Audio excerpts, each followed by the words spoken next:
World War III won't look like the movies, and it may already be unfolding. In 2025, the greatest threats aren't only tanks and missiles, but cyber attacks that can shut down power grids, AI-generated disinformation that can undermine trust in governments overnight, and proxy wars that wear nations down without a single direct strike. One miscalculation, one spoof warning, or an AI-driven misinformation cascade could push decision-makers into dangerous split-second choices. Several expert assessments in 2025 now suggest the chance of at least one nuclear detonation this decade is rising, though we'll examine those odds in detail later. For now, we'll use official threat assessments, nuclear and arms tallies, and ongoing battlefronts from Ukraine to Taiwan to the Middle East to show why today's wars look different. And those changes are already reshaping the global map of conflict. The 2025 Global Conflict Map. In 2025, the picture of world affairs looks less like a map of sovereign states and more like a chart of hotspots under constant strain. Analysts tracking global security note that armed conflict and political instability have reached their steepest rise in decades. Estimates vary, but the most cited datasets put the number of ongoing conflicts involving organized armed groups somewhere between 59 and 66. By most measures, this is the highest level of sustained warfare recorded in the modern era. What makes that figure important is the long view. In the years just after World War II, governments moved rapidly to demobilize armies and concentrate on reconstruction. By contrast, the modern security environment is marked by relentless competition that shows no sign of easing. Where post-war institutions promise collective security and restraint, the 2020s demonstrate fragmentation, fluid alliances, and military buildup that never seems to pause. For observers trying to understand why this matters, it helps to look at how conflicts today interlock rather than stand apart. Instead of isolated wars, the battles unfold with overlapping supply lines, economic pressure points, and foreign sponsorship. A clear example is East Asia. China's control over rare earth exports links directly to resource leverage, while Taiwan's central role in semiconductor production pushes a localized territorial dispute into the heart of global technology markets. A single flashpoint, therefore, carries consequences that ripple through industries and entire economies far from the territory in question. Military expenditure underlines the level of preparation for prolonged instability. Recent reporting from SIPRI and other institutes shows that global defense budgets have reached record highs, with 2025 continuing a decade-long upswing in spending. This is not just a short-term surge. It represents a sustained arms buildup, signaling that major powers no longer treat conflict as the exception, but as the baseline condition of international politics. The unpredictable pattern of alliances intensifies this landscape. During the Cold War, the world was largely structured around two dominant blocs, with most states falling under one or the other. But the current international order is far less stable. Countries hedge by aligning with multiple partners simultaneously, sometimes even contradictory ones. Partnerships that once felt permanent can shift within months, making the environment volatile and uncertain. That fluidity means smaller wars have a greater chance of dragging in multiple international actors, either by design or by pressure of circumstance. In Africa, conflict zones intersect with resource battles, destabilizing supply chains crucial for global mineral markets. In the Middle East, rival factions often receive backing from outside sponsors determined to exert influence without putting their own troops forward. Southeast Asia features repeated naval exercises and militarized standoffs as states seek to secure contested waters. Europe has found itself facing a grinding war on its eastern flank, reshaping NATO's posture and drawing long-term commitments of weapons and funding. Each region feeds directly into the calculations of the others, creating a mesh where pressure in one corner shifts balances everywhere. The involvement of external actors in conflicts is now nearly universal. Analysts estimate that a significant portion of current wars, upwards of 2/3, receive material support, weapons, or training from foreign governments. For the groups on the ground, this extends wars that might otherwise have been shorter. For the states backing them, it becomes a tool to weaken rivals without committing conventional forces. And for the international system as a whole, it raises the probability that a local fire spreads far more widely. Non-state groups also appear in greater roles than previous generations of conflict. Where militias or armed movements in the past often came, and went quickly due to lack of resources, today they can sustain campaigns for years with drones, small-scale precision weapons, and steady financing. states find utility in supporting them at arm's length, creating layers of deniability but deepening the complexity of the battlefield. The result is a map where identifying who exactly is fighting can sometimes be harder than drawing the territorial lines. The economic effects reinforce this instability. Trade corridors have been disrupted or repurposed into strategic leverage. Sanctions regimes have become standard policy tools, weaponized to exact costs on rivals. Ports that once symbolized commerce are increasingly militarized. Taken together, these trends push the global economy away from integration and toward fragmentation, where strategic competition influences basic access to food, fuel, and technology. From the perspective of ordinary citizens far from active battlefields, the reach of these conflicts can still be immediate. Energy prices shift in response to supply disruptions. Food shortages in one region push costs higher across continents. Electronic supply chains carried by just-in-time logistics face sudden delays from standoffs over shipping lanes. Even if the violence remains physically distant, its impact shows up in household budgets, infrastructure reliability, and access to goods that once seemed stable. The broader trend is clear. By 2025, data shows an international order under unprecedented strain and instability. The number of conflicts, their degree of interconnection, and the direct involvement of outside states make this period stand apart even from previous eras of tension. It is not merely that more wars are happening at once, but that the whole system is operating under constant pressure, heightening the risk that slow-burning violence could suddenly flash into something much larger. And the way these conflicts are sustained is just as notable. Increasingly, the battles shaping security in 2025 are not being waged solely by the states most directly involved, but through layers of sponsorship and proxy support. This strategy of indirect confrontation has become one of the defining features of modern warfare, and it raises larger questions about how great powers intend to fight their rivals without firing openly themselves. Proxy wars, hidden triggers of World War III. Will World War III ignite through a single direct strike by a great power, or is it more likely to emerge quietly through proxy conflicts already reshaping battlefields across the globe? In 2025, that's not an abstract question. It's the dominant reality of how states pursue rivalries today. Instead of nuclear-armed states clashing head-on, we see local wars drawn out by external sponsorship, arms, intelligence, and financing delivered to partners on the ground. It creates wars that look regional on the surface, but underneath, serve as test arenas for global competition. Ukraine stands as the clearest case. Kyiv's ability to resist Russia depends almost entirely on the inflow of Western weapons, advanced artillery systems, satellite intelligence, and battlefield training supplied by NATO states. Reports from institutions like the Institute for the Study of War note that without these pipelines, Ukrainian defense would collapse under Russian pressure. Moscow, aware of this dependence, adapts its tactics to strike supply routes, targeting depots and logistics hubs to choke off outside aid. This back and forth isn't only about territory. It's about whether Russia can endure Western sanctions, attrition, and costs long enough for cracks to form. The real contest takes place between Moscow and Western capitals, with Ukrainian territory caught in the middle. What happens if a Russian strike lands on supply convoys before they even enter Ukraine across NATO's borders? The war in Syria illustrates a similar dynamic. What began as a local uprising turned into a gridlocked battlefield for rival foreign agendas.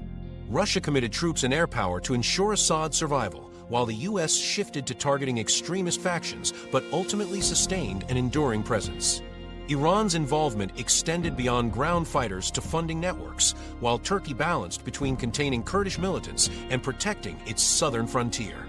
By 2025, Damascus formally retains its borders, but power on the ground remains fragmented. Analysts from multiple threat assessments describe Syria as a long-term laboratory for proxy strategies. Foreign actors deploy new weapons, test doctrines, and extend alliances, while the war itself drags on unresolved.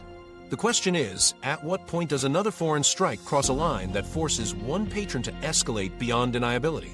Yemen offers a stark example of this as well. The long war there, framed as a domestic political conflict, has become an arena where Saudi Arabia and Iran grind each other down without a single official declaration of war. The Saudi-led coalition, heavily reliant on Western-supplied aircraft and munitions, has carried out campaigns that devastate infrastructure. Meanwhile, Iran provides the Houthis with finances, training, and, as verified by intelligence agencies, increasingly sophisticated drones. These networks not only extend Iran's influence across the Red Sea, but also feed into other fronts, with some UAV designs reportedly adapted for Russia's own operations in Ukraine. Millions of civilians bear the cost, yet foreign capitals measure the war not in human terms, but in strategic attrition against their rivals. The unresolved question: what happens if Houthi operations expand attacks further into Saudi oil infrastructure, triggering direct U.S. or allied intervention? In the Israel-Iran confrontation, the proxy structure is equally clear. Tehran nurtures a network of groups stretching across Lebanon, Syria, and Iraq, which engage in intermittent clashes and raids. Israel responds with targeted strikes on weapons convoys, depots, or militia leaders, seeking to contain the network while avoiding an all-out frontal war. This arrangement allows both sides to inflict damage while keeping their own homelands relatively shielded. But the cycle prevents stability. According to intelligence briefings, each flare-up risks overshooting limits. If Iranian-backed rockets cause major civilian casualties inside Israel, or if an Israeli airstrike eliminates a senior Iranian commander, the confrontation could escalate well beyond the usual proxy framework. How long can this shadow war remain bounded before one strike goes too far? The pattern across these cases reveals the real function of proxy warfare. States are not aiming for decisive battlefield victories in the short term. They are seeking to prolong conflicts as a way of bleeding their adversaries. Sponsorship allows powers to avoid the financial and political costs of deploying their own divisions while still forcing their rivals to spend resources. It also creates layers of deniability. A missile launched from a proxy force may technically not be a state's responsibility, but the funding, targeting intelligence, and equipment often trace back to one. That blurs accountability and makes resolution much harder. It raises the question: if both sides hold back from open confrontation but continue to escalate through their partners, where is the ceiling? Threat assessments in 2025 confirm how widespread this has become. Analysts describe external involvement as a defining feature of most conflicts worldwide, with the majority now sustained in some form by foreign money, technology, or training. This level of sponsorship marks a departure from even the Cold War years, when proxy conflicts existed but were not as globally interconnected. Today, nearly every major armed engagement carries the fingerprints of outside patrons. The risk, noted repeatedly in these assessments, is that external backing raises the chances of miscalculation. When outside powers feed resources into a conflict, they inadvertently tie their own credibility to its outcome. This explains why security experts caution against thinking of proxy wars as marginal or controllable. They make escalation harder to predict, not easier. A strike that one side intends as a limited message can be interpreted by the sponsor on the other end as an intolerable provocation. For instance, NATO patrol aircraft monitoring Ukrainian skies or U.S. ships in the Red Sea face the constant hazard of being caught in hostile fire aimed at proxies. The question isn't whether leaders intend to broaden the war, but whether the overlap of actors makes containment impossible if events spiral. What distinguishes 2025 from the proxy conflicts of earlier decades is the scale of global saturation. Africa sees persistent instability fueled by external patronage in mineral-rich areas. The Middle East remains structured around cross-border networks of fighters and militias. Eastern Europe bears the brunt of a grinding war absorbing billions in external resources. Each theater drains significant attention and funds from great powers, tying their security agendas to conflicts thousands of miles away. The recognition among intelligence analysts is that these engagements are no longer background struggles. They are shaping the strategic balance in real time. At the domestic level, proxy wars also warp public perception. Leaders can insist they are not directly at war while orchestrating support that fits the definition in all but name. Citizens may not watch their own soldiers deployed en masse, but they see the rising defense expenditures, the knock-on effects of sanctions, and the indirect costs of instability, from refugee flows to cyber attacks. This creates what some researchers describe as a false distance. Populations believe the wars are someone else's problem until the impacts reach household expenses, supply chains, or domestic security. The illusion of separation weakens the urgency to resolve conflicts, while the scale of investment pushes states deeper into them. By early 2025, the trend is undeniable. These are not peripheral battles that distract from larger strategic rivalries. They are the main arenas where those rivalries are fought. Most current wars survive not because local actors can sustain them alone, but because outside sponsors see value in keeping them active. And as those sponsors tie their credibility, their technology, and in some cases even limited personnel to these conflicts, the risks of escalation rise with every shipment, strike, or misstep.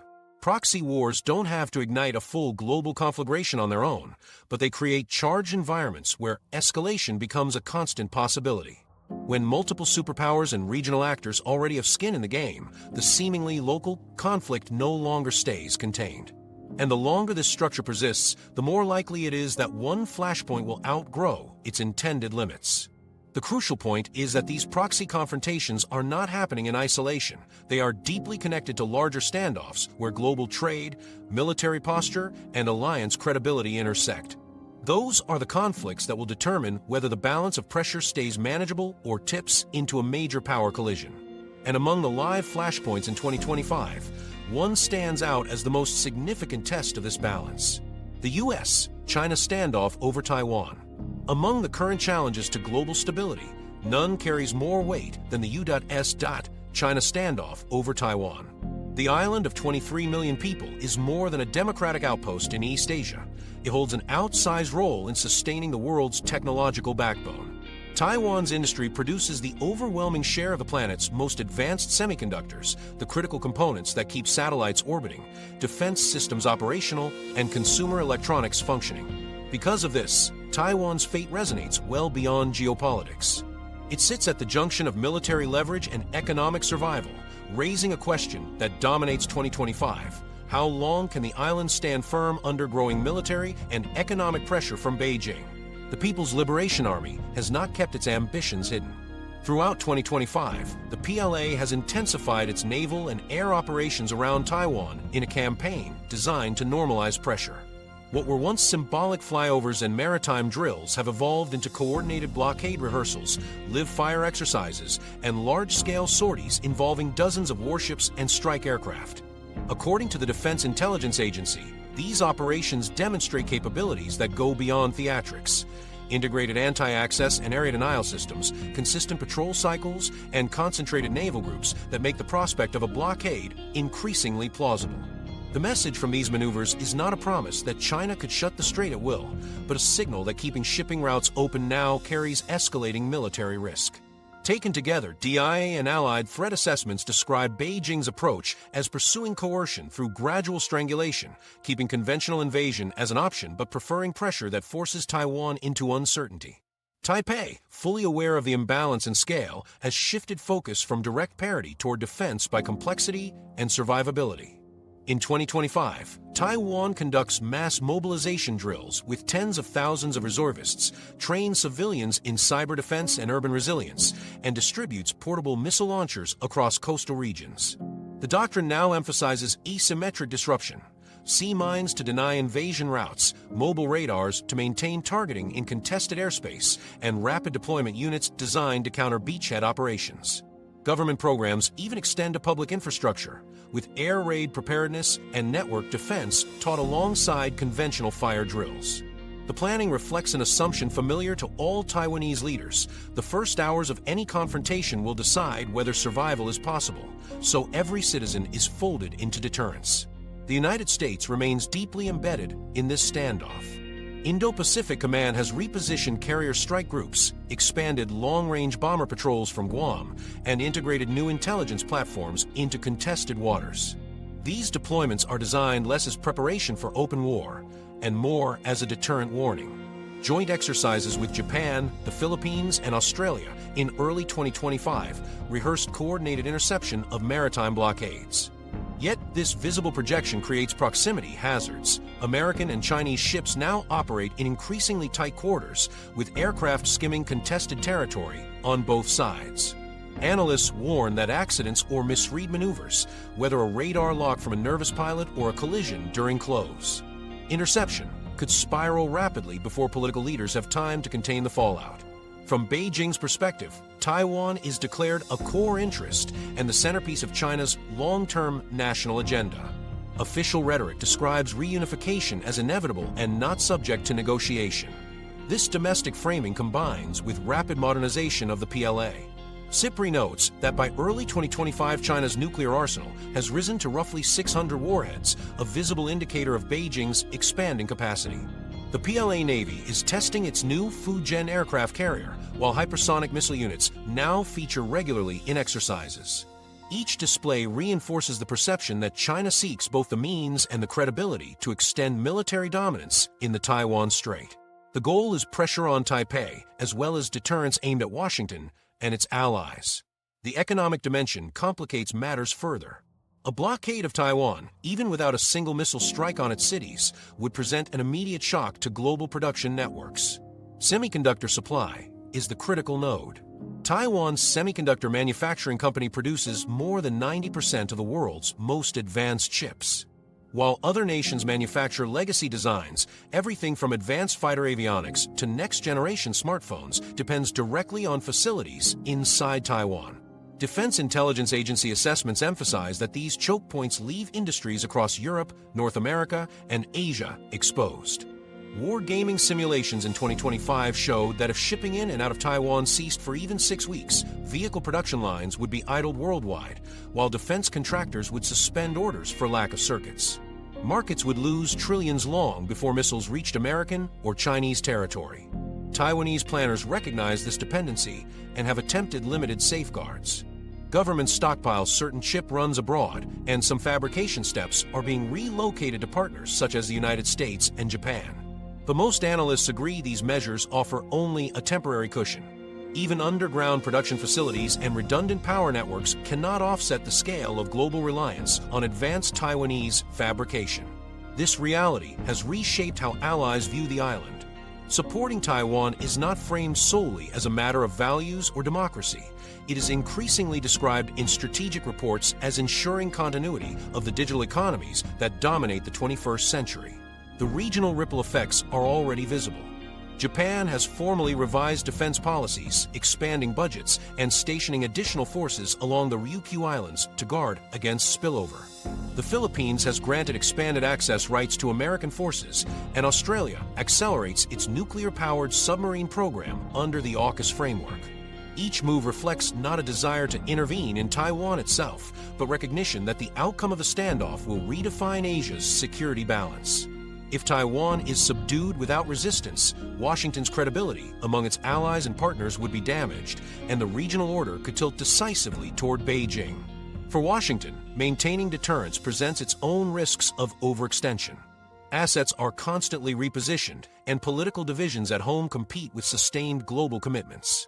Analysts from the Atlantic Threat Assessment point out that Beijing calibrates its military moves to exploit moments when U.S. attention appears stretched, hoping to raise doubts over the speed and unity of an American response. While Washington insists on readiness, the perception of distraction itself encourages China to test thresholds, operating in gray zones that stop short of outright war but steadily erode the status quo. In public perception abroad, Taiwan often appears as a single island under looming threat, but in practice its security functions as a pivot point for economies around the world. Each new blockade exercise increases insurance premiums on cargo, each encirclement drill shakes stock prices tied to chip production, and each near miss at sea intensifies questions about how soon containment will fail. As 2025 moves forward, the Taiwan standoff is no longer defined solely by risks of invasion. Its greatest danger lies in the economic and strategic ripple effects that spread outward the moment supply chains are interrupted. A blockade need not last long to rattle governments on every continent. The broader lesson emerging from this crisis is that in modern conflict, military maneuvers are inseparable from economic leverage, and when they overlap in such concentrated form, thresholds of escalation become opaque. This balance between armed deterrence and economic exposure illustrates how pressures in one contested strait can destabilize decision-making worldwide. And while Taiwan is the most visible fault line, it is not the only one testing alliances and reshaping military priorities in 2025. Another ongoing war, centered not in the Pacific but on Europe's eastern border, is pushing the international system toward decisions it has not faced since the Cold War. Russia and Ukraine, the war that redefined Europe. By 2025, the war in Ukraine is no longer defined as a contest over borders. It has become the struggle that reshaped Europe's security system, altered its politics, and placed NATO and Russia on trajectories more intertwined than at any time since the Cold War. What makes this year different is not simply that the war continues, but that new technologies, mounting dependency on outside support, and growing fatigue across Europe are transforming its character.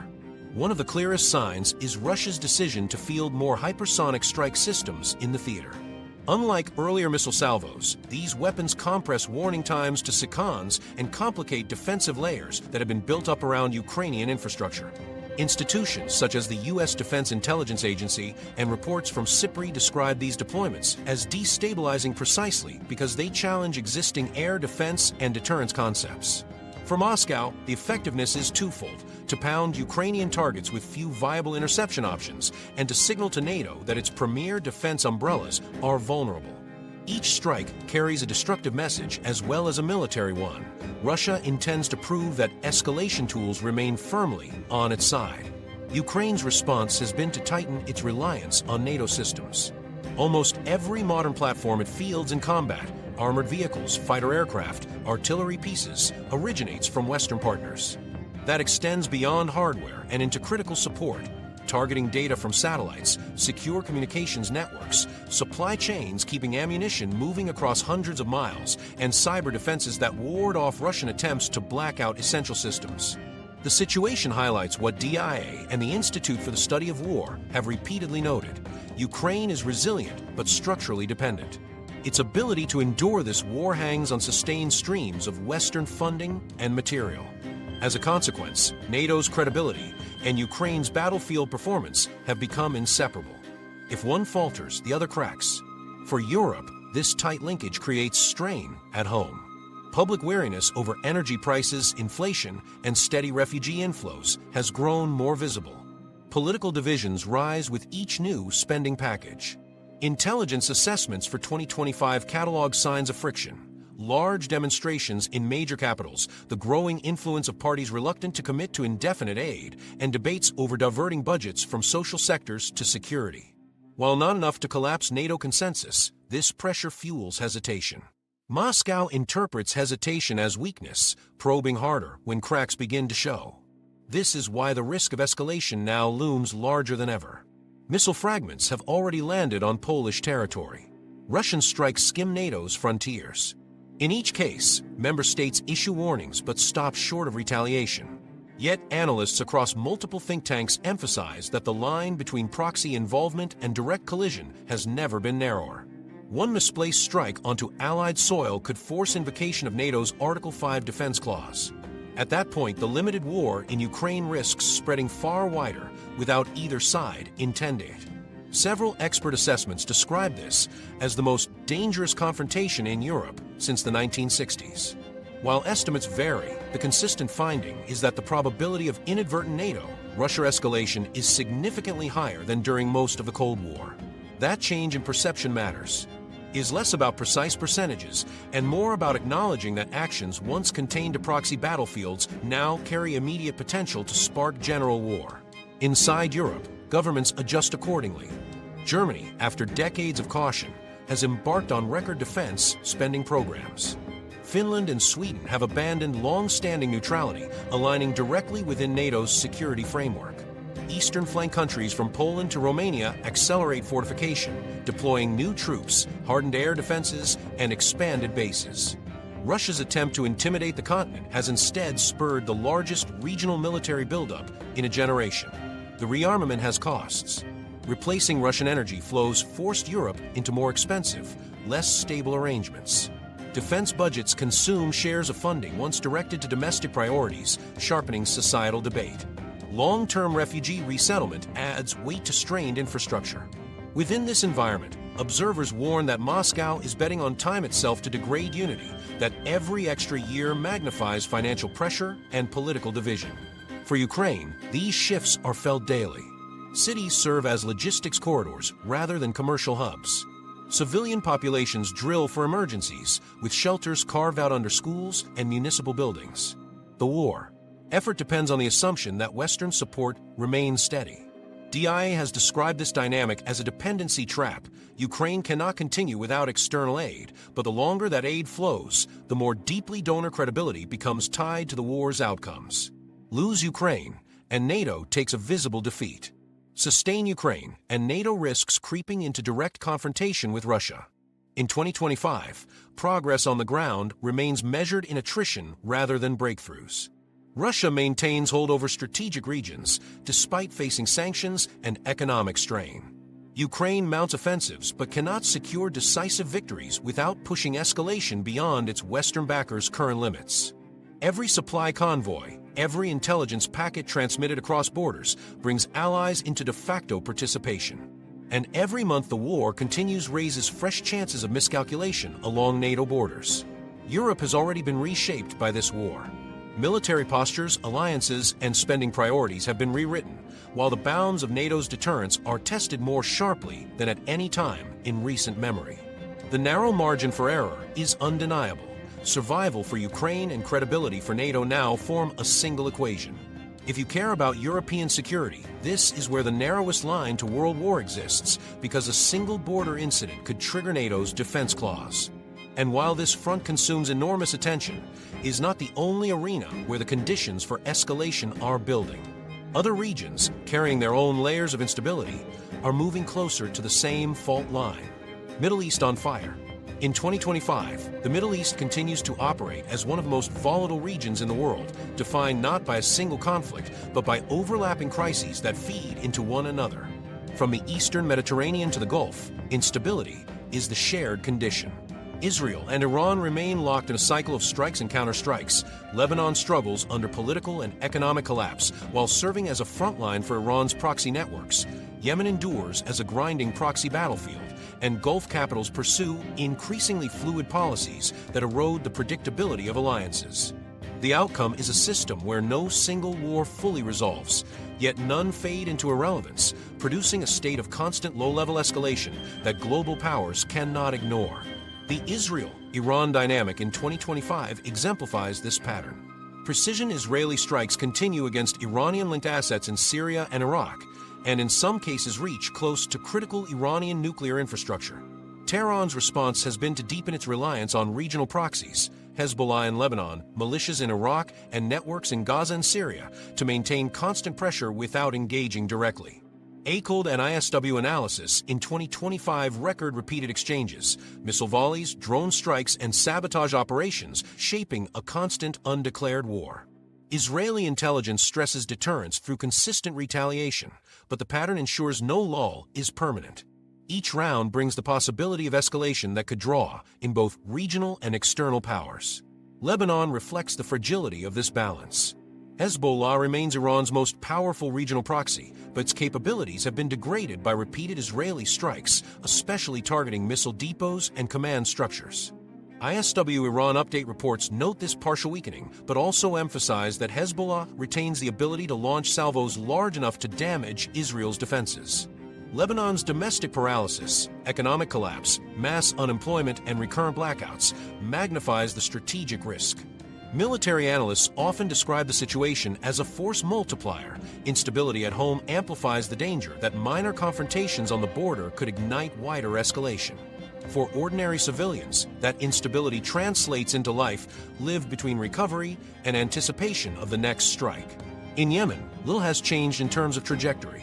The conflict remains deeply entrenched, not as a domestic contest alone, but as a proxy battlefield where external patrons shape its direction. Houthi forces aligned with Tehran continue to launch drone and missile attacks on Saudi and Emirati interests, while also striking maritime shipping. ACOLD and reporting on 2025 maritime disruptions highlight increased Houthi attacks in the Red Sea, forcing commercial shipping to reroute around longer and costlier paths. These disruptions directly raised global freight prices and demonstrated the Houthis' ability to pressure not just their immediate rivals, but international energy and trade networks. Meanwhile, the Saudi-led coalition maintains strikes but avoids large ground operations, relying heavily on Western arms suppliers. The grinding conflict has hardened into permanence, absorbing outside resources for limited strategic gain while inflicting deep humanitarian costs on the population. The Gulf states illustrate how alliances in the region are shifting but not collapsing. Their adjustments appear less like sudden realignments and more like careful diversification.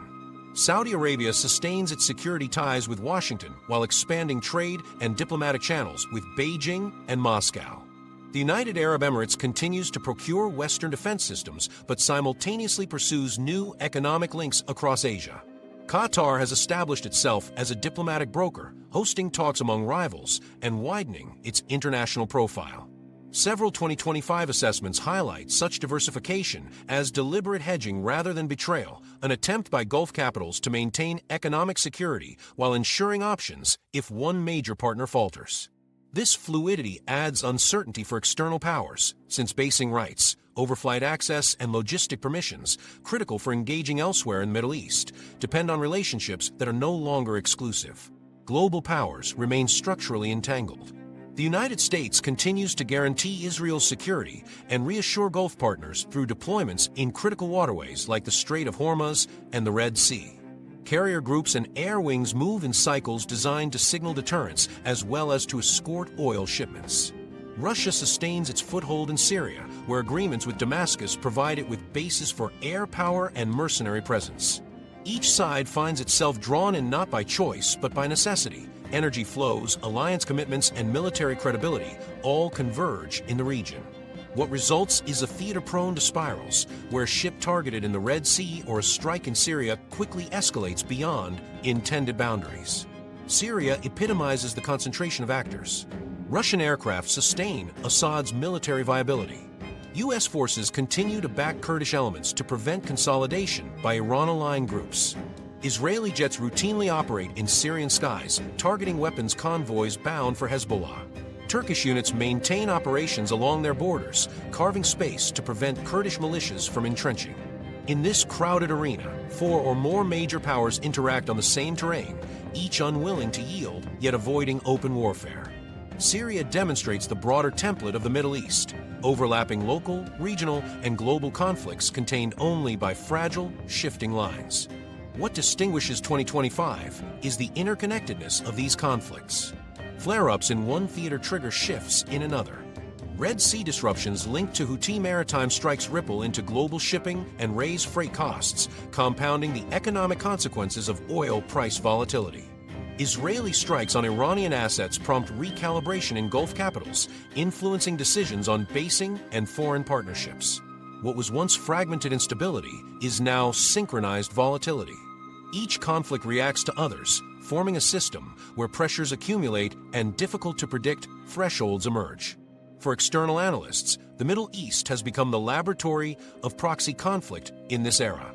The United States and Russia are entrenched. China builds leverage through trade and investment in Gulf states.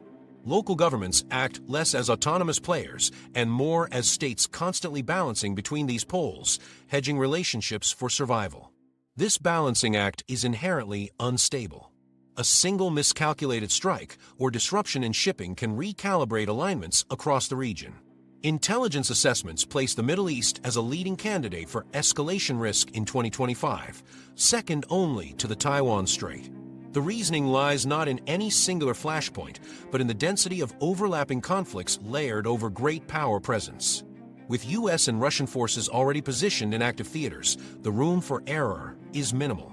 ACLED records highlight recurring cycles of violence, while ISW and DIA underscore how proxy involvement deepens entanglement. Analysts emphasize that the central danger stems from complexity itself. Escalation here is not linear but webbed, with multiple pathways leading outside powers into confrontation. For populations within the region, instability has become woven into daily existence. In parts of the Levant, air defense sirens are routine background noise. In Yemen, humanitarian crises, famine, disease, displacement layer onto the burden of endless warfare. Gulf states strive to showcase ambitious economic projects even as they allocate resources to missile defense and counter-drone systems. For these communities, wars fluctuate in intensity but never disappear. Stability is measured in weeks rather than years. The cumulative effect is global. Every clash involving Israel and Iran reverberates through energy markets. Every disruption to shipping from Yemen or the Strait of Hormuz alters freight rates, trade routes, and fuel prices. Worldwide, each reconfiguration of Gulf diplomacy changes calculations for US, Russian, and Chinese planners. Rather than localized conflict zones, the Middle East now acts as a single interconnected system of volatility with the potential to draw far larger powers into confrontation. This environment matters because it raises a fundamental concern beyond regional instability. Great powers positioned in these fragile theaters operate under constant risk of inadvertent escalation. Their presence transforms what might otherwise be manageable conflicts into events with global consequences. And as assessments in 2025 remind us, overlapping proxy wars and synchronized volatility are dangerous not only for the people who live near them, but for the structure of international security itself. The Middle East demonstrates how quickly regional instability can tilt wider balances. But it also underscores a deeper issue, the degree to which modern wars increasingly intersect with nuclear-armed states, either directly or indirectly. That realization forces a question that has become unavoidable this year. What is the actual probability of a nuclear strike in 2025? Nuclear odds in 2025, closer than we think? What then are the actual odds of nuclear use in 2025? Not in cinematic terms of missiles filling the skies, but in the sober calculations of analysts who study arsenals, doctrines, and geopolitical stability. Some experts interviewed this year estimate roughly a 30% chance that at least one nuclear detonation will occur before the end of the decade. That figure does not stand alone. It reflects wider patterns that institutions like SIPRI and the Defense Intelligence Agency have tracked: expanding arsenals, collapsing arms control treaties, and increasingly unstable channels of communication between nuclear powers. The raw numbers are stark. SIPRI's January 2025 data estimates that the world's nuclear stockpile totals about 12,241 warheads. The United States and Russia hold roughly 90% of this figure, with several thousand deployed or maintained in ready status. This concentration preserves the logic of mutual deterrence, but also amplifies the risks if dialogue falters. During much of the Cold War, arms control agreements capped arsenals and guaranteed verification protocols. Today, many of those agreements have either dissolved or remained frayed, leaving modern states free to invest heavily in modernization and new delivery vehicles. That modernization is not stabilizing, it accelerates competition. While strategic warheads remain the backbone of deterrence, the most concerning development for many researchers is the rising prominence of so-called tactical nuclear weapons. These smaller devices, designed for use on battlefields rather than against entire cities, carry lower explosive yields but dangerous strategic implications. Military planners in both Russia and other nuclear-armed states have integrated them into scenarios where leaders might imagine a limited nuclear exchange could shock an adversary into backing down. DIA assessments repeatedly warn that this thinking erodes the taboo against nuclear use. Even one tactical detonation would still produce radiation, panic, and precedent for escalation. Once the barrier is crossed, there is little certainty that the use would remain limited. Proliferation among threshold states compounds these concerns. These are countries with the scientific expertise, fissile materials, or enrichment facilities to become nuclear powers quickly, depending on political will. In the Middle East, Iran continues uranium enrichment that nudges closer to weapons-grade capability, raising alarms from both Israel and Western intelligence communities. In East Asia, North Korea already demonstrates advanced missile platforms, while Japan and South Korea are debated at home for their latent capacity to build nuclear arms if necessary. In South Asia, Pakistan and India remain in a constant state of tension, with a disputed border that has historically seen frequent military standoffs. The reality is that nuclear dynamics have spread far beyond AU.S. Russia framework. The present landscape is multipolar, with many nuclear or near-nuclear states inhabiting regional rivalries where escalation decisions may be made under intense domestic pressure and short timelines. This multipolarity is accompanied by weakening trust in traditional deterrence structures. Hotlines between Washington and Moscow are less reliable now than at any point since the 1970s. Joint verification regimes have withered, with inspections suspended or ignored in the aftermath of diplomatic breakdowns. Without clarity surrounding capabilities and deployments, paranoia grows. In such settings, improvements in missile systems and defenses, hypersonic weapons, AI-driven command and control, satellite surveillance, do not necessarily reassure. They create new uncertainties about survivability. When an adversary fears, that its response capacity could be wiped out in a first strike, the incentive rises to strike preemptively rather than wait. Command and control itself introduces fresh vulnerabilities. Nuclear forces now operate in an environment of cyber operations and contested space infrastructure. Critical communication links depend on satellites, fiber optic cables, and digital networks that are increasingly targeted by state-sponsor intrusions. DNI and DIA assessments caution that in the event of crisis, leaders may face incoming alerts distorted by cyber interference. A false indication of attack could compress decision-making to minutes or even seconds, especially if AI-driven systems reinforce incomplete data. The historical record already contains chilling examples of false alarms averted only through human judgment. Today, that margin of human judgment is shrinking. Against this backdrop, analysts stress that the likelihood of nuclear use is rising not because leaders suddenly want such a war, but because the surrounding environment makes accidental or opportunistic use more plausible. Tactical warheads lower the threshold. Threshold states expand the roster of possible flashpoints. Cyber and AI systems create more chances for misinterpretation. Weak treaties strip away the constraints that once bought time. And modernization projects accelerate arms races by constantly suggesting to rivals that survivability is at risk. Each factor is troubling on its own, but together they feed a climate where deterrence feels increasingly fragile. The possibility of non-strategic nuclear events also looms. While experts agree that most nuclear weapons remain under tight military command, concern is growing about so-called radiological devices, or dirty bombs, that could be assembled from compromised materials. Intelligence analysts note that such attacks would not carry the destructive yield of a nuclear weapon, but would still spread radiation, damage urban centers, and trigger nuclear-level panic across financial and political systems. These concerns remain speculative and less likely than state-based nuclear use, but they illustrate the wider range of nuclear-related risks that security communities now have to calculate. Here again, the lesson is less about specific scenarios and more about degrading safeguards.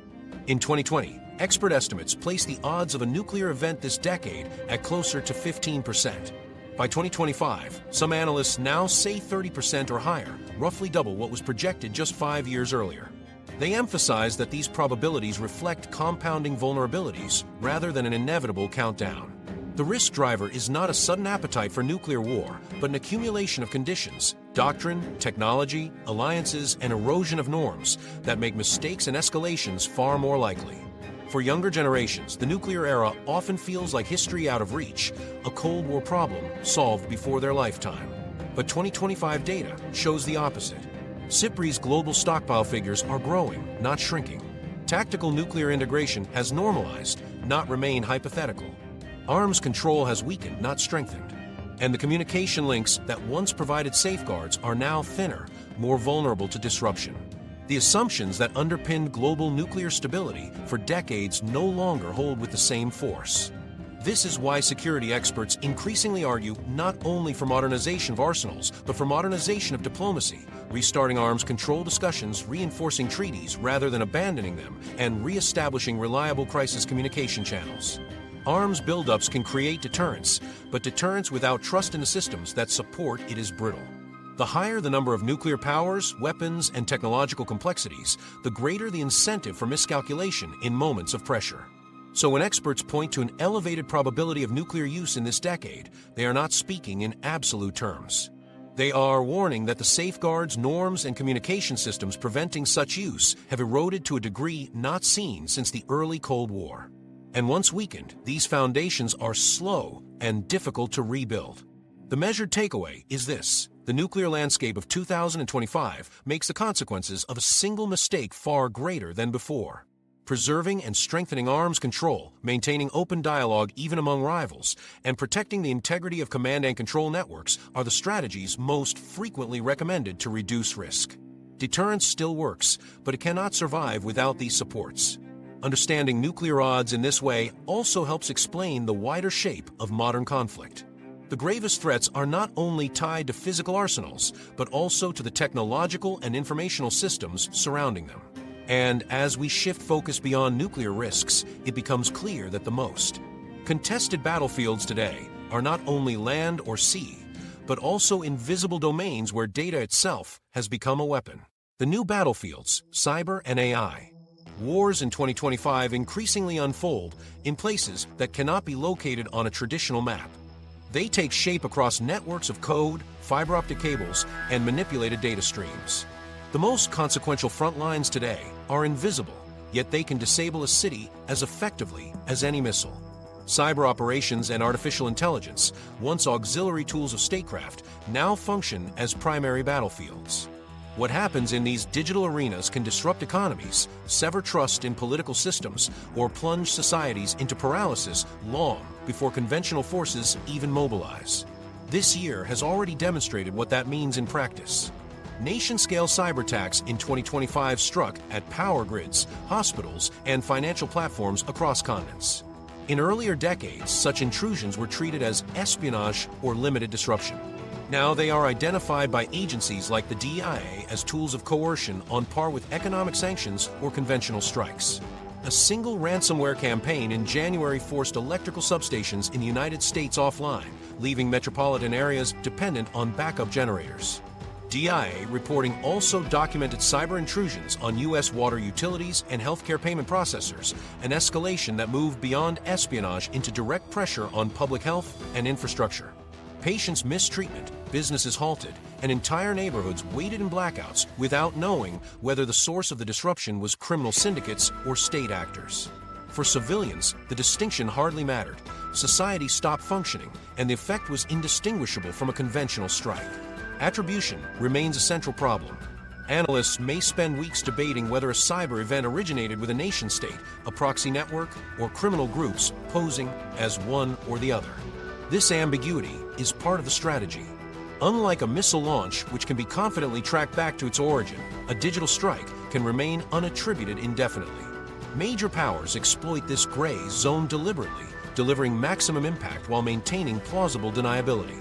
As DNI notes in its 2025 reporting, the uncertainty deters decisive retaliation, since governments hesitate to escalate without clear proof of responsibility.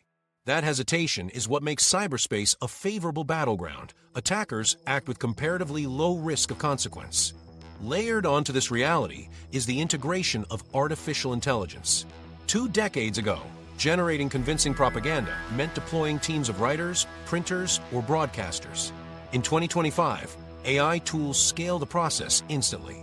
Natural language and video synthesis models can construct narratives in dozens of languages simultaneously, producing tailored versions for specific demographics. DJ and DNI assessments this year confirmed adversaries are using commercially available AI to conduct influence operations, creating fabricated videos and news reports that circulate globally in hours. The information environment now allows malign actors to scale influence at a speed and volume previously impossible. By the time independent media or fact-checkers disprove one claim, millions have already accepted it as truth. The political impact has been visible across multiple elections held this year. While physical ballot boxes largely remained secure, the informational ecosystem around them was anything but. False scandals circulated online. AI-generated images portrayed candidates in manufactured compromising scenarios, and conspiracy narratives gained traction across social platforms before local regulators could intervene. Even after being disproved, the reputational damage lingered. Voters often went to the polls carrying impressions shaped by AI manipulation without realizing it. For adversaries seeking to tilt an election or destabilize faith in institutions, that influence costs little compared to the effects it delivers. The disruptive power of AI is not limited to disinformation. On kinetic battlefields, autonomous and semi-autonomous systems now play central roles. In Ukraine, for example, investigators in 2025 recovered Iranian Shahid-class drones containing Western-made NVIDIA processors, enabling autonomous navigation even when satellite links were jammed. The discovery confirmed what DI analysts had previously warned. Low-cost drones and imported technology now deliver capabilities that rival traditional platforms. Instead of precision strikes being tied to expensive national arsenals, they are proliferating at levels accessible to militias and proxy groups. The implication is sobering. The same AI-enabled functions that once demanded classified budgets can now be assembled from commercial parts. The economic theater mirrors these developments. Cybercriminal groups, some linked to state sponsors, routinely freeze logistics networks through ransomware. In one documented instance, This year, the attack on a multinational shipping provider forced rerouting of maritime cargo, delaying deliveries for weeks. The point was not merely ransom but strategic disruption. With minimal expense, attackers replicated the effect of a blockade. Analysts compared the outcome to 20th-century bombing campaigns against factories, yet accomplished with software rather than explosives. The persistence of these campaigns is especially destabilizing. Conventional attacks come in surges. Cyber and ransomware strikes can disrupt indefinitely, producing an unbroken war of attrition at the digital level. Disinformation campaigns simultaneously destabilize governments far from front lines. One African capital learned this the hard way in early 2025. A deep-fake video appeared online of a senior minister making inflammatory remarks about an ethnic group. Within hours, the video spread through messaging platforms, sparking protests that spiraled into riots. By the time investigators demonstrated the footage had been fabricated by AI, dozens were dead, public buildings were damaged, and trust in local leadership collapsed. Such incidents exemplify a central theme of modern warfare. AI manipulation can unravel social cohesion faster than military attacks could. The accessibility of these tools is striking. Where traditional destabilization might have required billion-dollar intelligence apparatuses, a modestly funded group can now simulate those effects with rented computing power and AI toolkits. This democratization of disruption opens the field not just to hostile states, but to smaller actors, insurgent groups, and even politically motivated non-state movements. Intelligence agencies are more sophisticated than ever. They process enormous volumes of open-source data with tools unknown to their predecessors. Yet, as DNI acknowledges, the sheer speed and scale of AI-generated fakes has forced national security communities into catch-up mode. They cannot reliably debunk malign content before it shapes public narratives. For ordinary citizens, this reality changes the definition of risk. A person does not have to live under missile threat to experience the effects of conflict. A manipulated image can inflame tension inside communities. A blackout caused by ransomware can jeopardize food refrigeration or emergency services. Economic confusion can appear in bank accounts locked by cyber interference. For civilians, misinformation has become a weapon that moves populations, provokes unrest, and shapes political outcomes. The responsibility to practice media hygiene, checking sources, verifying claims, now matters for personal resilience as much as keeping emergency supplies does for physical preparedness. The theory of deterrence that guided earlier eras provides limited comfort here. Nuclear arsenals depend on the assumption of retaliation. A launch guarantees a counterstrike. Cyber and AI campaigns do not follow that pattern. Attribution remains murky, retaliation is uncertain, and adversaries gain advantage precisely because of that asymmetry. States hesitate to retaliate against a wrong actor, so in practice many cyber and disinformation strikes proceed unanswered. This culture of impunity emboldens attackers to escalate more aggressively, knowing that consequences are often far removed from the damage inflicted. The scale of disruption is measurable not just in elections or public sentiment, but in economics. Each ransomware campaign rearranges shipping routes. Each blackout amplifies financial shocks. Each AI-driven scandal alters political futures. And the tempo of these operations means that unlike conventional conflicts, there is no peacetime pause. Nations operate continuously in contested digital environments where the costs accumulate day after day. This recognition leads to one conclusion: cyber and AI are no longer auxiliary threats. They are the primary theaters through which states and non-state actors advance geopolitical goals. Case after case in 2025 makes this obvious. Deep fakes collapsing city order, drones using AI to bypass conventional defenses, ransomware striking utilities. Together, these developments prove that wars of the future, and increasingly of today, are conducted against systems of information and perception as much as territory. They do not wait for formal declarations, they shape conditions continuously. Recognizing these domains as core to modern conflict reframes how we understand security itself. Power no longer resides only in armies and arsenals, but in the ability to shape flows of information and disrupt economic lifelines. And that brings us to another battlefield that, like cyberspace, operates largely out of view: the struggle over resources, trade, and supply chains that now determine national survival. Economic warfare, sanctions, minerals, and supply chains.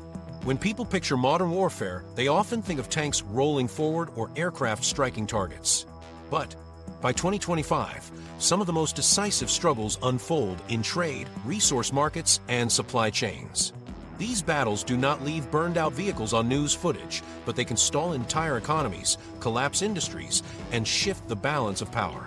Nations have realized that weakening an opponent no longer requires direct invasion. Instead, they can deny access to materials, technologies, and transit routes that global economies depend on. The critical front lines now often pass through ports, contracts, and shipping lanes. China's role in this type of conflict is pronounced.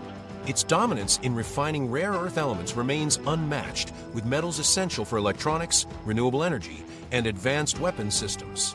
Fighter jet engines, missile guidance units, and surveillance equipment depend on these inputs. By 2025, Beijing has expanded its control even further, deepening investments at home and securing new mines abroad, particularly across Africa. Evidence shows the strategy is not theoretical. In 2024, China restricted exports of gallium and germanium, both vital for semiconductors and military hardware, as a direct response to Western technology sanctions. This precedent demonstrated clearly how quickly supply restrictions could be weaponized to create pressure. SIPRI and other monitors warned that such actions provide Beijing with a coercive tool that rivals conventional deterrence, the ability to disrupt industries overnight. Semiconductors add another layer. Taiwan still manufactures the majority of the world's most advanced chips, but China has built a twin strategy, pursuing dominance over Taiwan's fabrication capacity, while rapidly scaling its own domestic output for widely used, less advanced chips. The result is leverage across two categories: cutting-edge processors vital for advanced computing, and mass-produced chips critical to everything from automobiles to household appliances. Analysts caution that these dependencies mean Beijing can use its role as supplier or disruptor as effectively as any naval blockade. A confrontation over these flows would reverberate instantly across the global economy. Russia applies economic leverage differently, focusing on energy. Europe continues to wrestle with the aftershocks of Moscow's decisions during the Ukraine war to manipulate natural gas deliveries. Pipelines that once symbolized stability and affordability became strategic bargaining instruments. By cutting flows during high-demand winters, Russia forced European states into subsidies, price spikes, and industrial slowdowns. DIA and SIPRI reports stress that these moves were not incidental. They documented how the Kremlin treated energy as an extension of its strategic arsenal. Even as Europe works to diversify, dependence remains visible in global markets. A shift in Russian supply decisions continues to ripple into worldwide oil and gas prices, underlining that fossil fuels retain their power as levers of influence. Beyond energy molecules, access routes matter just as much. The South China Sea remains under heavy Chinese patrols, shadowing merchant vessels and raising insurance costs. The Strait of Hormuz, through which much of the world's oil still passes, stays vulnerable whenever Iranian-Western tensions flare. The Red Sea has already seen Houthi-linked armed attacks on cargo in 2025, sharply increasing transit costs and forcing some shipments to reroute thousands of extra miles. Analysts tracking these maritime disruptions conclude that supply lines are no longer neutral. They are pressure points where regional conflict translates into direct costs around the globe. Instead of bomb blasts, citizens feel empty shelves, rising power bills, or delayed paychecks. What makes these methods effective is their ambiguity. Launching a missile invites retaliation. Restricting mineral exports can be dismissed as a regulatory decision. Disrupting gas flows is explained away as technical maintenance. Harassing a container ship can be framed as territorial enforcement. Analysts from multiple agencies have noted that such tactics blur the line between commerce and conflict, allowing nations to weaken rivals while preserving deniability. Businesses forced into layoffs or governments rocked by shortages experience the consequences as though under attack, even if the cause appears bureaucratic on paper. This ambiguity directly shapes global energy transition plans. Western economies emphasize decarbonization, dependent on rare earths, lithium, and high-performance chips. An IMF analysis in 2025 warned that if China were to coordinate restrictions on several critical resources, renewable energy projects, electric vehicle production, and battery development could be severely disrupted within months. Such an outcome is not inevitable, but the warning underscores urgency. Contingency planning is essential if the transition is to be resilient. Without diversified supply, clean energy policies remain. vulnerable to disruption whenever geopolitical tensions rise. Smaller states recognize opportunity inside this contest. Nations holding cobalt mines in Congo or lithium deposits in Bolivia find themselves courted by global investors and pressured by great powers. Some leaders actively leverage this position to extract security guarantees or concessions. Others are destabilized, leaving external governments or companies to step in and secure supply. The global race for minerals has fused local disputes with international stakes. Labor strikes or malicious skirmishes in one remote region can directly affect industries producing cars or wind turbines on another continent. For defense planners, this shift reframes what security means. Protecting a nation now involves monitoring stockpile levels of rare minerals, defending shipping corridors, and securing industrial redundancy. Civilian industries, from healthcare reliant on pharmaceutical packaging to automotive firms needing specific semiconductors, are participants in geopolitical struggles, whether they choose it or not. A ransomware attack closing a port for a week can cascade through supply lines globally. A stone-throwing skirmish over a mine in Africa might echo as a shortage in European manufacturing months later. For everyday citizens, the effects appear in subtler but equally damaging ways. Essential drugs become scarce, power prices spike, home electronics are delayed, or grocery bills climb steadily upward. These disruptions corrode trust in governments, which must balance stabilizing the economy with resisting external pressure. The war here is slower, carried out via shortages and stress rather than firepower. Civilian populations become both the target and the pressure valve. Analysts stress that resilience depends on preparation. Diversifying suppliers, keeping strategic reserves, and recognizing choke points all reduce vulnerability. For individuals, awareness of which goods depend on fragile supply chains can guide practical preparedness. Stockpiling essential medicines, supporting policies that secure diversified energy, and understanding how disruptions translate into costs at home. None of these measures eliminate exposure, but they determine how societies absorb shocks when flows are interrupted. By 2025, the conclusion is clear. Economic warfare is not secondary, it is central. China's use of resource restrictions and refining dominance, Russia's energy leverage, and disruptions at maritime choke points all demonstrate that global power can be asserted without firing a shot. Multilateral organizations repeatedly emphasize that the risk of severe disruption is immediate and calculable. And while militaries prepare for conventional clashes, it may be commercial contracts, mineral markets, or shipping routes that prove decisive in shaping political outcomes. The reality is that modern warfare now extends well beyond visible fronts. Economic pressure reshapes daily life, dictates the pace of strategic competition, and targets vulnerabilities not in trenches, but in ports, warehouses, and utility bills. From here, the question becomes, if these visible networks of trade and resources represent one battlefield, what about the arenas that operate even further out of sight? Domains that few people follow, yet that already shape the future risk of conflict? Space and climate, the overlooked war arenas. In 2025, debates about global conflict still highlight missiles, tanks, and nuclear deterrence.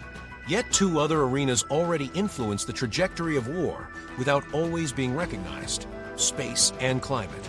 Neither appears daily on headlines, but both are shaping military calculations and geopolitical risk in ways just as consequential as visible clashes on borders. The idea that war is confined to land, air, and sea is outdated. High above Earth and deep within its shifting climate system, new pressures build that magnify instability and shorten the margin for error. Space is no longer regarded as a neutral frontier. For decades, satellites were assumed to be safe infrastructure, tools for communication, weather monitoring and navigation, not instruments of conflict. That separation has eroded. Anti-satellite systems, once limited to technical demonstrations, are now part of military posture. Missiles launched from the ground, directed energy systems, and maneuverable on-orbit vehicles all threaten the satellites that global economies and militaries rely on. DIA notes that both China and Russia have demonstrated anti-satellite capabilities and deployed inspection satellites with on-orbit behaviors that mirror potential counter-space operations. When seen in this light, orbit is already contested, and any escalation will not bypass it. The stakes are high because satellites extend into almost every critical function of modern life. Intelligence networks mapping troop movements, GPS guidance for both military aircraft and civilian shipping, communications. Between field units, international banking transactions, and climate forecasting all depend on satellites. Destroy one or several, and the consequences ripple instantly. Even beyond deliberate attacks, test events leave behind clouds of debris that threaten spacecraft indiscriminately. The so-called cascading debris domino could potentially cripple entire orbital shells, endangering present and future satellite fleets alike. Militarily, a satellite kill can cut off an opponent's ability to coordinate forces. Civilians, however, would experience it as sudden gaps in navigation signals, collapsed telecommunications, and widespread economic paralysis. The problem is not abstract. In recent years, multiple anti-satellite demonstrations have generated measurable debris, tracked by international observers. Ground-based jamming of satellite communications has been documented repeatedly, interfering with signals that armies and civilian sectors share. Starlink and other commercial constellations, designed originally for broadband access, have been integrated into active conflicts as resilient communications networks. That role has drawn hostile attention. Throughout 2025, reports detailed cyber intrusions, attempted jamming, and suspected spoofing of signals targeting these systems. What began as civilian services now appear on military targeting lists, blurring the line between civilian infrastructure and military capability. The militarization of orbit does not stop there. A number of countries have positioned maneuverable satellites capable of approaching or shadowing others, some carrying robotic arms or modules that could disable rivals. Officially labeled inspection or servicing satellites, their abilities support both repair missions and offensive operations. Analysts consistently warn that in any major power conflict, one of the earliest moves would likely be contesting orbit, disabling navigation constellations, blinding surveillance platforms, or attacking commercial satellite networks that underpin both civilian and defense systems. The quiet competition above the atmosphere is, in effect, preparation for first strikes. While space presents a battleground of communications and surveillance, climate change generates another set of risks, though with a different mechanism. Here, the weapon is not a missile but scarcity. In 2025, shifts in rainfall, rising heat, and water stress have already fueled instability in multiple regions. DIA and the Atlantic Threat Assessment identify climate-driven instability as one of the most significant emerging risks worldwide, not as the sole cause of conflict, but as an accelerant of underlying tensions. When droughts strip away farm yields, when rivers run dry, or when floods erase entire neighborhoods, populations migrate. Those migrations collide with borders, political fragility, and ethnic divisions, producing sparks that ignite wars. The patterns can be seen clearly. Across the Horn of Africa, failed harvests have left millions dependent on aid, increasing recruitment for armed groups promising food and wages. In South Asia, retreating Himalayan glaciers threaten river basins that serve hundreds of millions across multiple countries.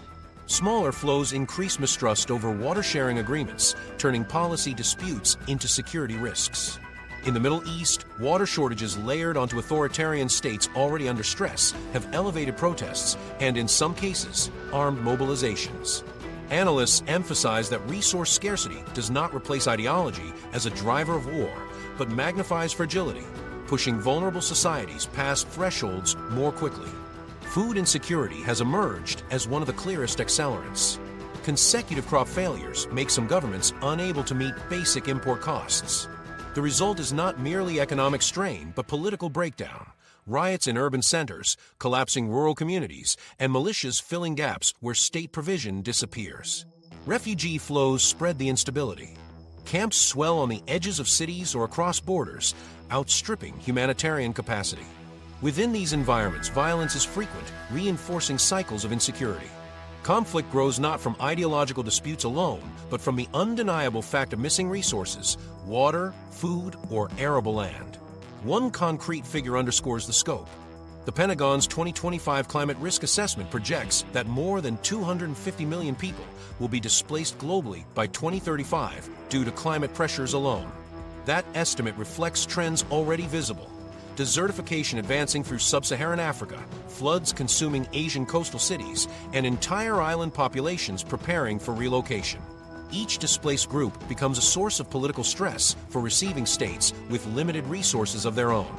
Analysts consistently warn that these pressures are less episodic disasters than ongoing disruptions that compound with existing conflicts. In this sense, Space and climate do not replace traditional arenas, they operate as force multipliers. In space, an anti-satellite strike could cripple command and control during a conventional battle, reducing leaders' decision time and forcing riskier choices. In climate, droughts or floods rarely create wars directly but lower resilience, making factions and states more likely to slide into violence they might otherwise avoid. Already stressed alliances must now contend with these cross-domain shocks in addition to visible military threats. Consider a plausible scenario. A regional escalation in the Taiwan Strait coincides with Chinese counterspace operations disabling U.S. satellites. Navigation signals degrade just as fleets maneuver in contested waters, producing confusion and raising the odds of accidental collisions or unintended fire. Now imagine that same moment occurring while a severe drought pushes refugee flows across fragile borders in Asia or Africa, tying down international attention and resources.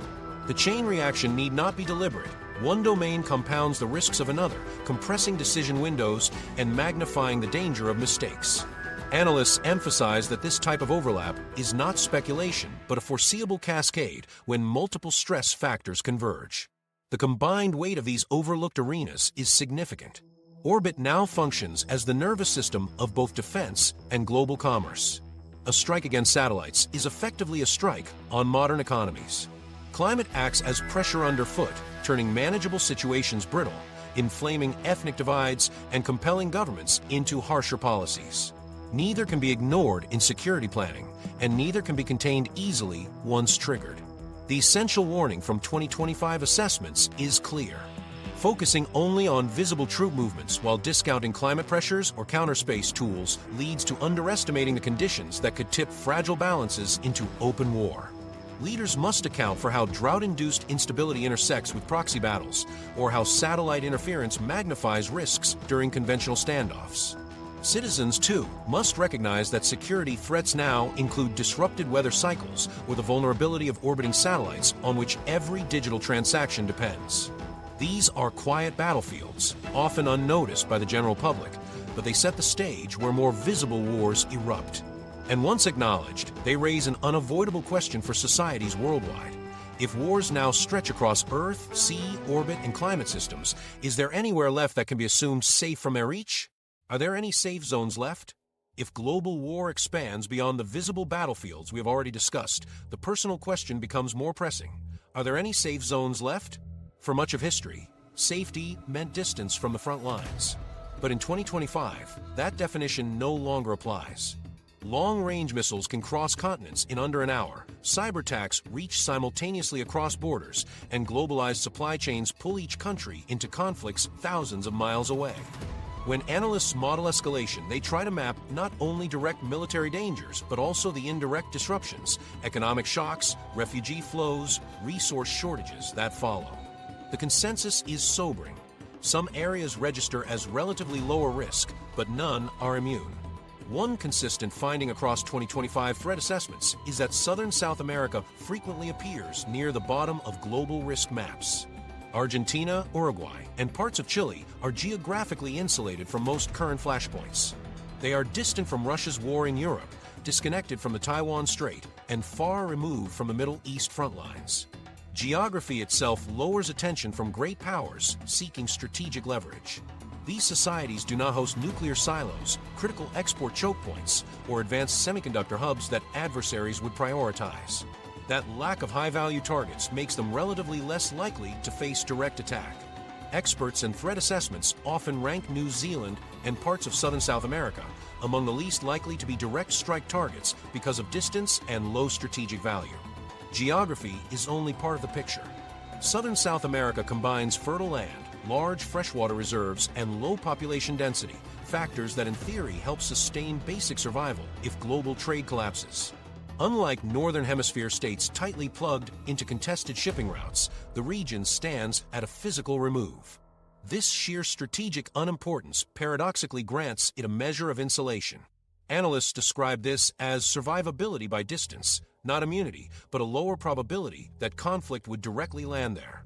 New Zealand ranks similarly in many scenarios. Its location places it far south in the Pacific, separated from major theaters by thousands of miles of ocean. Unlike other Pacific locations such as Guam or Hawaii, New Zealand does not sit atop sprawling U.S. military bases.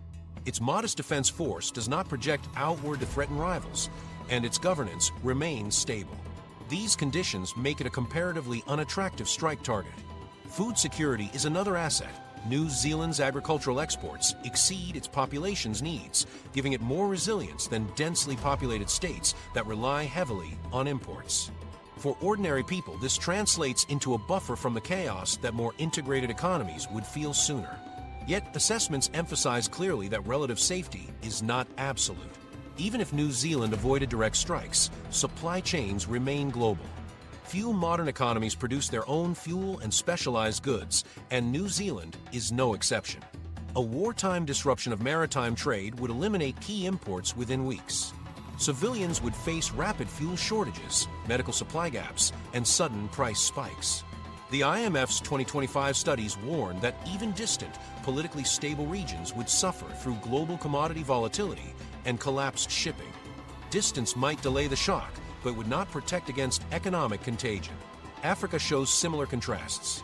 The continent's northern and eastern regions are already deeply entangled in conflict zones and resource struggles. But sub-Saharan states in the south often rank toward the lower end of nuclear or conventional strike maps. Namibia, Botswana, and areas of Tanzania appear consistently as places unlikely to feature in direct targeting plans.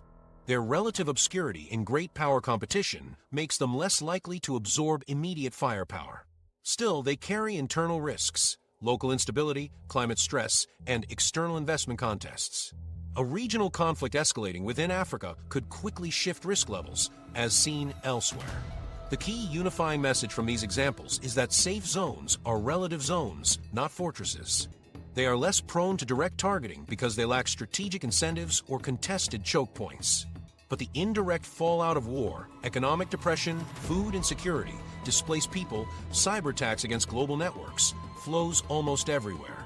New Zealand may not be bombed, but blackouts or shortages triggered by overseas cyber campaigns will still arrive. Argentina may enjoy physical distance, but if export markets vanish under blockade, economic collapse is unavoidable. Southern Africa may avoid a missile strike, yet cascading climate shocks could worsen as aid falters. For civilians, then, the practical question is not how to hide from war entirely, but how to lengthen survival buffers and reduce exposure. Analysts emphasize three categories of preparation that remain effective even in lower-risk zones.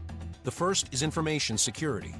Disinformation often spreads faster than physical conflict, shaping responses and fostering mistrust.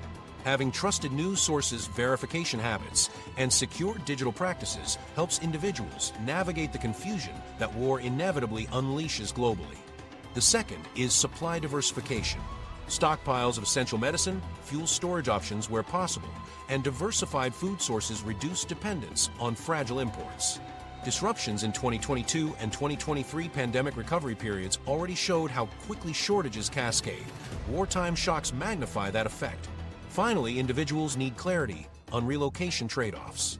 Moving to a less intense zone like South America or New Zealand may buy time, but communities must weigh distance against economic strain and cultural disruption. Evacuation comes with risks of its own, and planners advise thinking in terms of local resilience rather than distant escape. Threat assessments from 2025 stress that relative safety depends as much on preparation and resilience as it does on geography. Maps shaded in pale blue rather than red tell only part of the story.